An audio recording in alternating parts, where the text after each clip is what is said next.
Hey, Josephine. For this first video lesson, I guess, where we're trying to build our rapport, I figured that I would start out by, well, I'm an engineer, right? And so I approach dancing like an engineer, and I want to nerd out about something that I don't get to talk about a lot, because it's a little bit more advanced than you would talk about in a beginner lesson, and what I want to talk about is frame.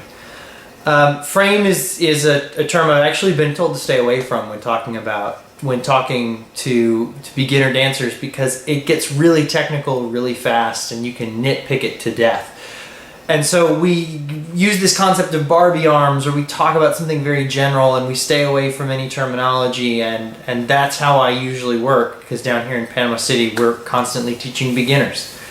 So I'm going to take this opportunity to nerd out about frame and talk about how I see frame as an engineer, and maybe help people understand it in a different way, I guess. So the analogy that I'm going to use is with regard to physical systems. Again, nerdy engineer, and I'm going to start out by talking about springs.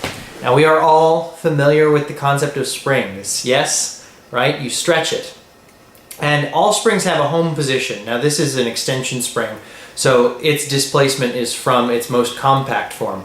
But you can have springs that compress, compression springs as well, and they all have a home position, right? And the amount of force that a spring exerts is proportional to the amount of displacement from that home position. So the further you stretch it, the greater that restoring force that's trying to pull it back together.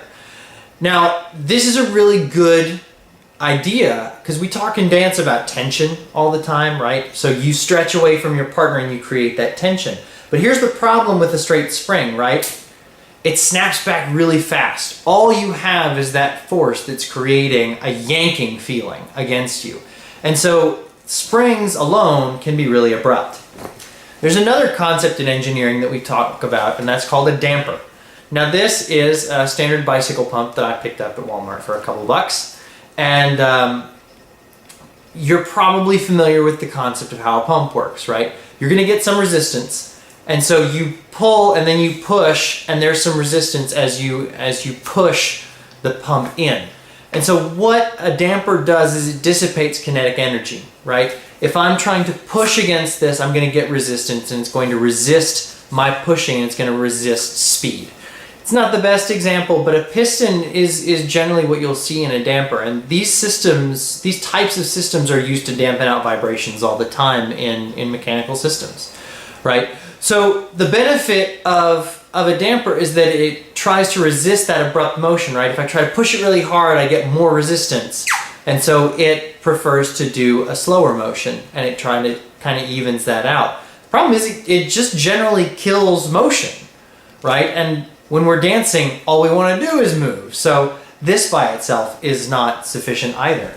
So all the engineers know exactly where I'm going, and that is to a spring and damper system, right? This is a door closer. We're all familiar with door closers, right? And the thing about when you have an automatic door closer is you want the door to close, right? So you want to have that home position, which is door is closed, and you want it to shut, right? And so there's your spring, so it's trying to pull you back to the home position.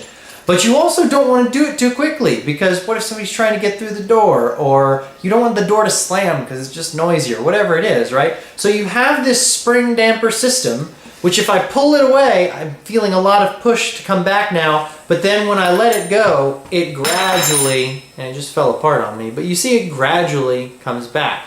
Now I can actually adjust this spring and damper system. I haven't gone to the work to do it, but you can adjust the speed that it comes back at. Right. So now we want to talk about applying. So you're getting the benefits of both a spring and a damper with your spring damper system. So when we talk about Barbie arms, or when we talk about these different ideas with regard to your frame, that's really what you're talking about, is you want to have this spring damper system. So when I start talking about frame and that home position, I'm thinking about my arm being in line with my side, right? If I'm going to lead from here, I'm going to extend, and then I'm going to come back to home. Extend, come back to home, right? And that's where my line is. And anytime I deviate from here, I've got some kind of a restoring force that's trying to bring me back. But at the same time, I don't want to yank my follow back to home. I don't want to be that eager to do it. So I dampen out that motion a little bit and make it easy. Right? So when we talk about Barbie arms, we're talking about that kind of rubbery, plasticky stuff. I'm not sure what Barbie's made out of, honestly. It's some kind of plastic. But it's that idea that you can move it and it comes back and restores its shape. But there's some kind of a resistance and a slowness to it at the same time.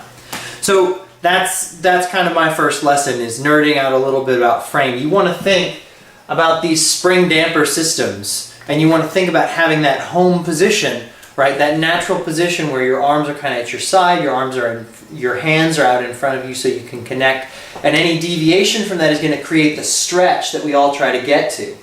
And any coming back to that is not so abrupt that you're yanking your partner, right? You have that damping in it so that it comes back and it's nice and comfortable for everybody. So that's the first lesson. Hopefully it was helpful. I'm sure it was a lot more helpful to anybody who's watching this and is an engineer and has developed that intuition about springs and dampers. But hopefully the examples that I gave can kind of be a good illustration for people, because everybody knows what a spring is. Everybody's used a bike pump. And most people in their lives who are Lindy hoppers have seen an automatic closing door. So go forth, use the new knowledge, and nerd out about swing dancing with me.